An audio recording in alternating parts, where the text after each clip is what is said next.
বাংলাদেশের দিকে বাঁকা চোখে তাকাবেন না, বলছেন মেজর হাফিজ। শেখ পরিবার ও আওয়ামী হাইকমান্ডের কাউকে গ্রেপ্তার না করার রহস্য কি, বলছেন রাশেদ খান। তাহের সম্পর্কে ইলিয়াসের মন্তব্যের প্রতিবাদ জামায়াতের। বাংলাদেশ ইন্টারনেট ট্রানজিট না দিলে ভারতের সেভেন সিস্টার্স কি সমস্যায় পড়বে।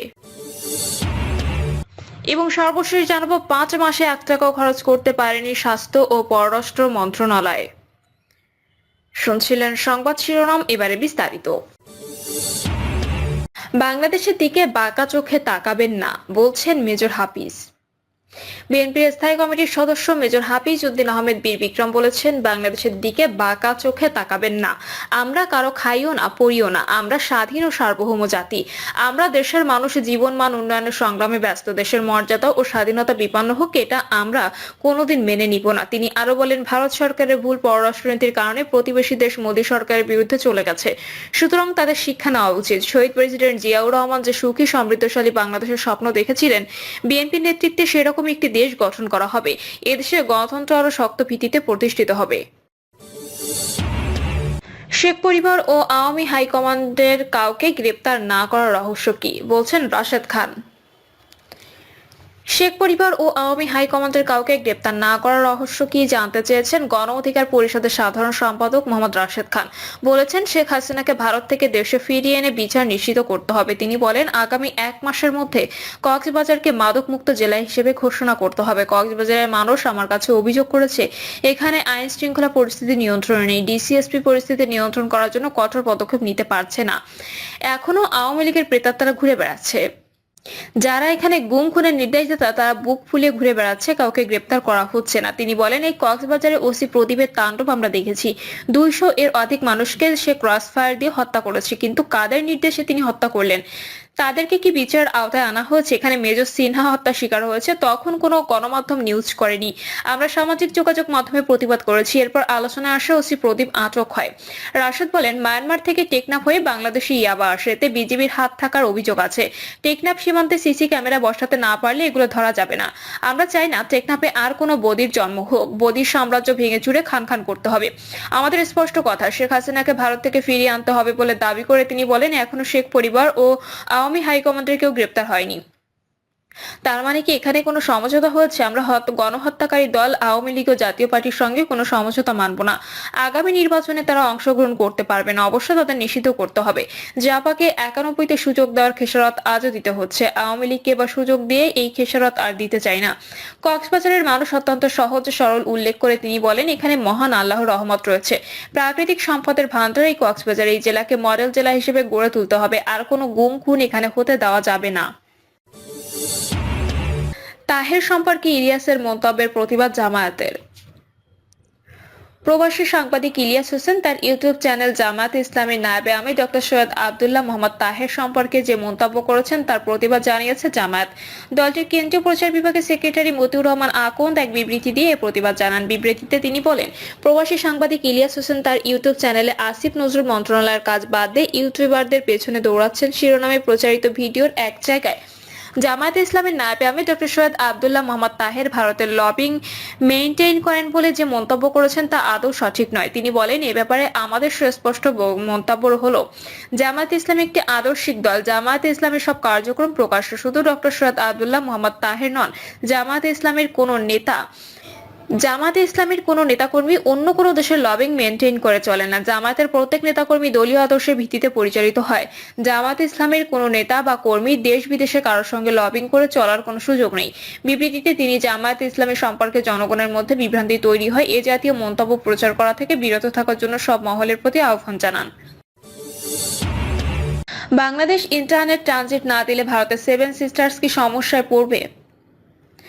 ভারতের উত্তর পূর্বাঞ্চলে ইন্টারনেট সংযোগের মান উন্নয়নের জন্য বাংলাদেশ থেকে কেবলের মাধ্যমে ইন্টারনেট দেওয়ার যে দ্বিতীয় পরিকল্পনাটি নেওয়া হয়েছিল তা থেকে পিছিয়ে আসার সিদ্ধান্ত নিয়েছে বাংলাদেশ টেলিযোগাযোগ নিয়ন্ত্রণ কমিশন বা বিটিআরসি। ভারত ও বাংলাদেশের গণমাধ্যমের একাংশে এই খবর প্রকাশ হওয়ার পর তা নিয়ে আলোচনা হচ্ছে ভারতের তথ্য প্রযুক্তি মহলে। প্রস্তাবিত পরিকল্পনা অনুযায়ী সমুদ্রের নিচ দিয়ে আসা কেবল বাংলাদেশের ভূপৃষ্ঠে ল্যান্ডিং স্টেশনে আসার পরে সেখান থেকে ত্রিপুরা হয়ে ভারতের উত্তর পূর্বাঞ্চলের সঙ্গে দ্বিতীয় একটি সংযোগ দেওয়ার কথা ছিল।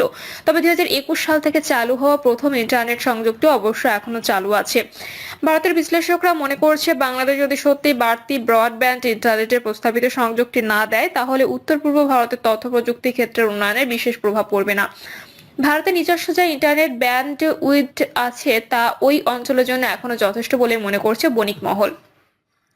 আবার ব্যান্ড উইডথের চাহিদা বাড়লে তা সামাল দেওয়ার জন্য নিজস্ব পরিকল্পনা অনেক বছর আগে থেকেই করা আছে বলে জানাচ্ছেন বিশ্লেষকরা।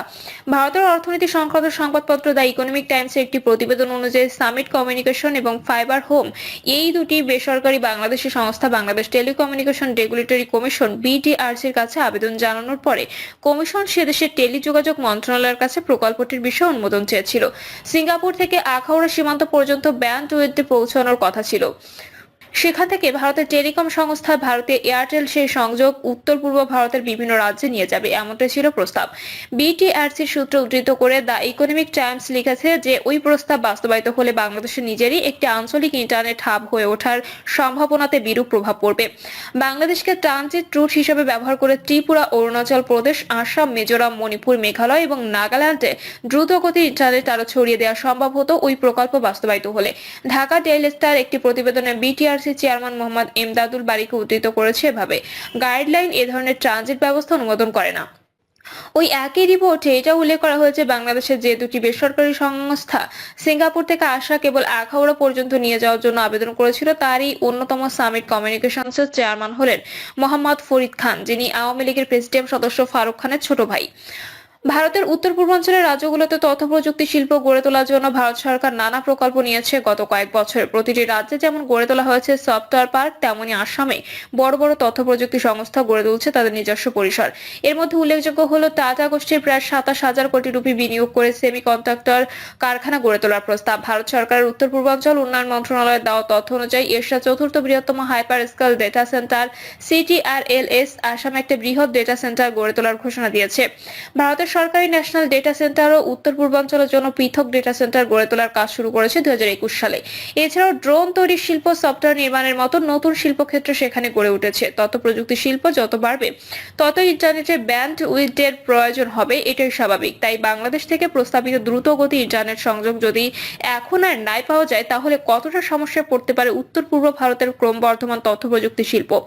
ভারতের এক শীর্ষ বণিক সভার কর্মকর্তার নাম উল্লেখ করা না শর্তে বলেছিলেন, বাংলাদেশ থেকে প্রস্তাবিত সংযোগ না এলে কোনো সমস্যাই হবে না, কারণ এই অঞ্চলে তথ্য প্রযুক্তি শিল্পের উন্নয়ন হলেও সেখানে বিপিও এর মতো সংস্থা যাদের নিরবিচ্ছিন্ন দ্রুতগতির ইন্টারনেট প্রয়োজন তা এখনো সংখ্যায় কমই আছে। যদিও বিপিও গড়ে তোলার জন্য বিনিয়োগকারীদের উৎসাহ দিচ্ছে উত্তর পূর্বাঞ্চল উন্নয়ন মন্ত্রণালয়, যার জন্য আর্থিক সহায়তা করা হয়।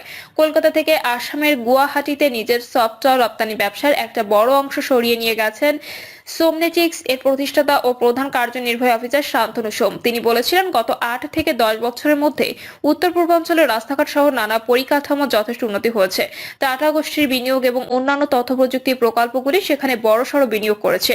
আবার একটা বড় শিক্ষিত তরুণ প্রজন্ম রয়েছে যারা তথ্য প্রযুক্তির ক্ষেত্রে কাজ করতে আগ্রহী, তাই প্রচুর নতুন চাকরির সুযোগ সেখানে তৈরি হবে কিছুদিনের মধ্যে। এই নতুন চাকরিগুলো যখন তৈরি হয়ে যাবে, তারা সবাই যখন ইন্টারনেট সংযোগ দিয়ে কাজ করতে শুরু করবে, তখন বাড়তি ব্যান্ডউইডথের প্রয়োজন হবে উত্তর পূর্বাঞ্চলে। তবে এই মুহূর্তে ব্যান্ডউইডথের সমস্যা সেখানে নেই। আমাদের নিজেদের যে কেন্দ্রটি রয়েছে গুয়াহাটি সফটওয়্যার ডেভেলপমেন্ট পার্কে, সেখানে খুবই দ্রুতগতির ইন্টারনেট পাই আমরা, বলছিলেন সোম।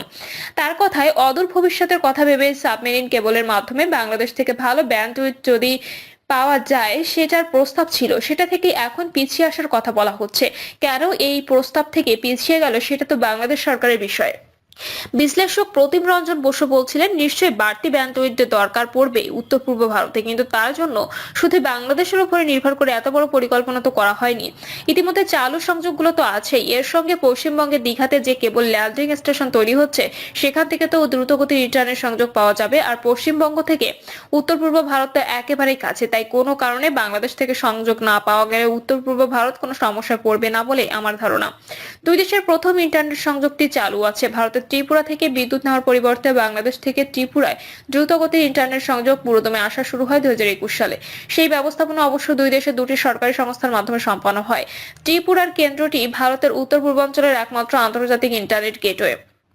ভারতের যোগাযোগ মন্ত্রণালয় দেওয়া 5 ডিসেম্বরের তথ্য অনুযায়ী বহির্বিশ্বের সঙ্গে ইন্টারনেট সংযোগের জন্য দেশের 5টি শহরে 14টি কেবল ল্যান্ডিং স্টেশন আছে, যেগুলোতে সমুদ্রের নিচ দিয়ে আসা 17টি কেবল ভূপৃষ্ঠে এসে উঠেছে।